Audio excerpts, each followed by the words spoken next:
Yan, sa magandang umaga sa inyo mga idol. Meron tayo dito Lardin CRT Television TV. So susubukan natin isaksak kung ano po yung problema nito kasi sabi ng may-ari, hindi na daw ito nila na napapanooran. So susubukan natin isaksak.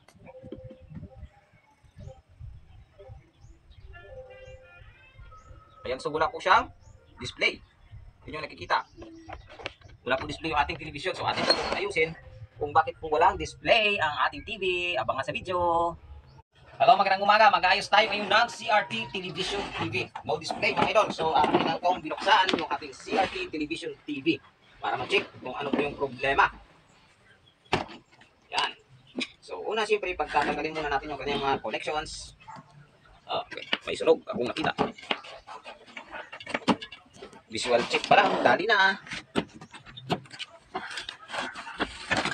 Yan, so sa visual check, buo naman yung kanyang power supply kasi nga po gumagana. Pero dito, sunog na yung isa niyang resistor. Yan. Differentiate natin yung sunog at hindi. Ito isa okay. Ito naman yung sunog. Medyo nangingitim na. Yan. Gusto niya nakikita. So, atin itong babalik na rin yung board para ma-check up natin kung anong condition niya. Bakit siya nasunog. Pagbunggoy ang ating YouTube.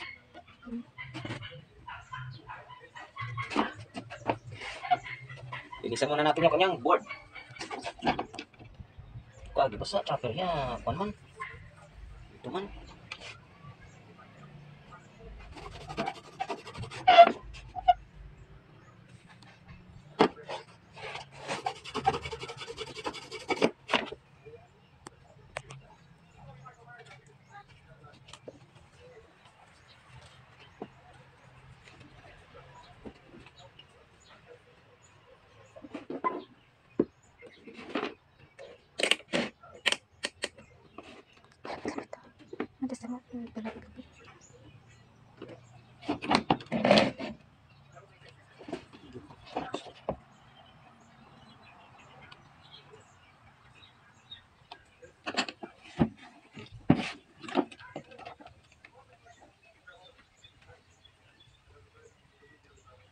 Sorry ko na sa laban niya. Buo pa. Ito na buo pa. Sting na resistor. Nangingitim na pero buo pa. Pero tanggalin na lang natin para palitan ng bago. Hindi pala bago. Pull out din pala. Papalit natin dito.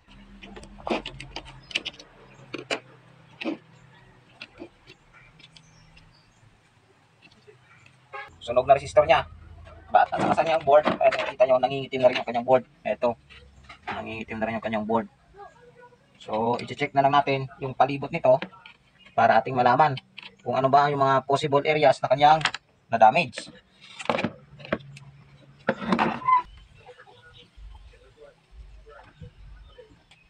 Okay naman, buo naman yung kanyang linya. Tapos ito, papunta dito. Supply. Check natin yung mga diodes niya. Zener diode. Okay, buo lahat.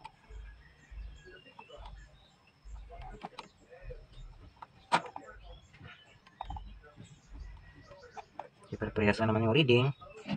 Tapos yung audio IC niya, medyo i-resolder lang natin yung audio IC niya kasi nga may mga losses na. May mga loss corrections na siya. Kailangan nating i-resolder. Pero itong resistor na nasira, papalitan na lang. So yung mga idol, maglilinis-linis muna tayo ng mga pinaghihinangan ng board kasi itong kanyang IC na isa, nakita ko medyo nagkakadikit na po yung yung mga terminals dahil sa napaayos na pala ito ng may-ari. At sa pisa ka kanina, na ito, pisa na to.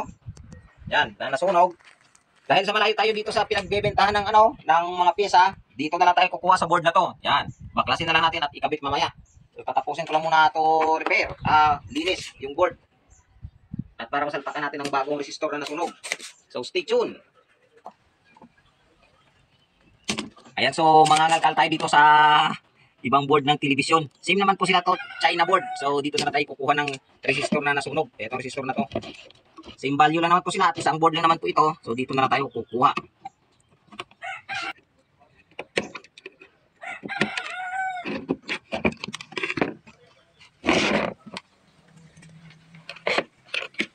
Tester mo na, okay.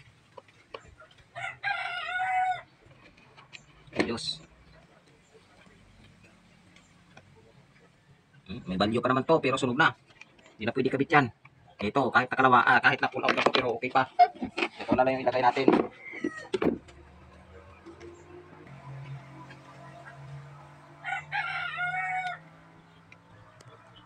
Hello, thank you so much for the likes. And thank you for viewings.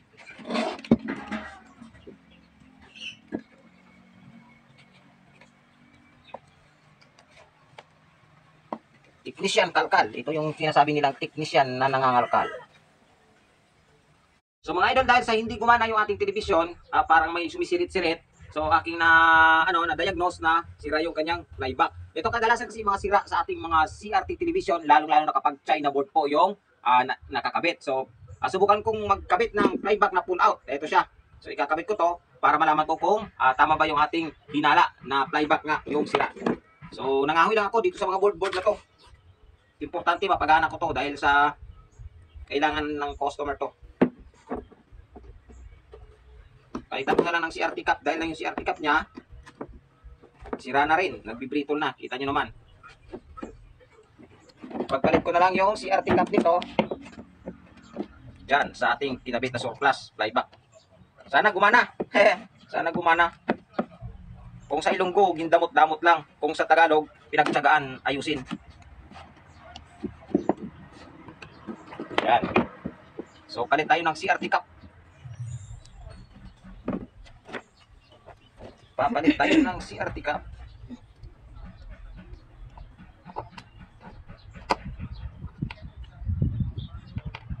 Yan.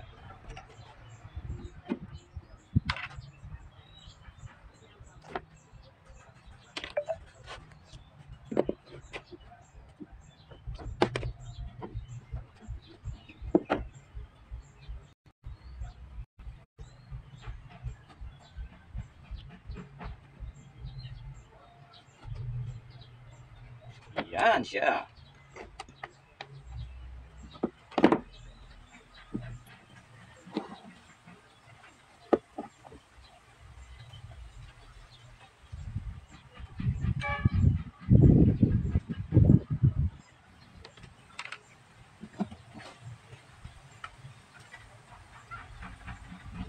Yan. Tapos, hila.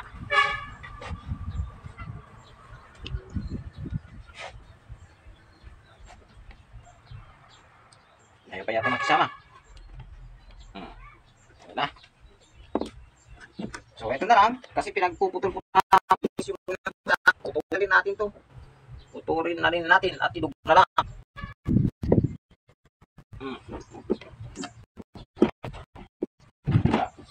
Pwede pa magkabit. Yung kanya. Hindi na po pwede. Dugtong na rin. Yan. So ito yung ating pinalitan. Idugtong ko na lang tong kanyang wire.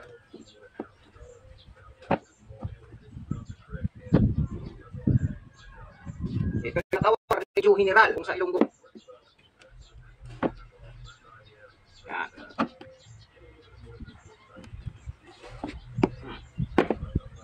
Tapos idugtong.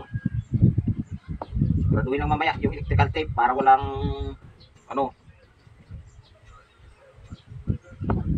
walang lalabas na kuryente. Tayo yung maghihinang na. Mas nitid ito ma. Ayan, so dahil sa sa palitan natin ng flyback at saka nabuksan na natin to, kadalasan kong ginagawa, iwan ko kung tama tong ginagawa ko sa mga master na technician dyan. Pero dahil sa wala akong silicone, ito yung ginagamit ko. Grasa. Para hindi sumingaw yung kuryente. Base lang naman to sa mga natitingnan-tingnan ko rin. So, ganito tayo magkabit ng cap, CRT cap kung tawagin. Yan. Dahil sa na-discharge na natin to kanina, safety na tayo, wala na tayong problema na kunwari makukuryente pa tayo. Kasi itong portion na to, delikado to, sabi ng teacher ko. Kaya sabi niya, ingat, ingat. So, siyempre, masunurin tayo kay teacher, kaya nag-iingat tayo. Yung balik, simbol na naman tayo ulit. Trial and error. Ito yung technician na nagta-trial and error lang. Sabi nga, kung matsambahan, pera. Kung hindi matsambahan, sakit, asin siya. Kung matsambahan, pera. Kung hindi matsambahan, asin siya.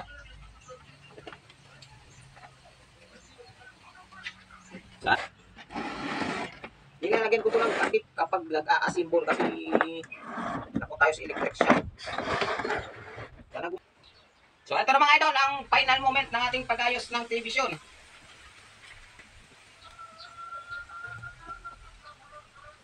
Ayan, sino yung nakikita? Lumalabas na siya. Haha! O, diba? Nakapag remote pa. Kailangan natin ito ng, ng remote para matanggal yung factory mode niya. So, kailanganin lang natin ng remote control. So, thank you so much sa inyong panonood.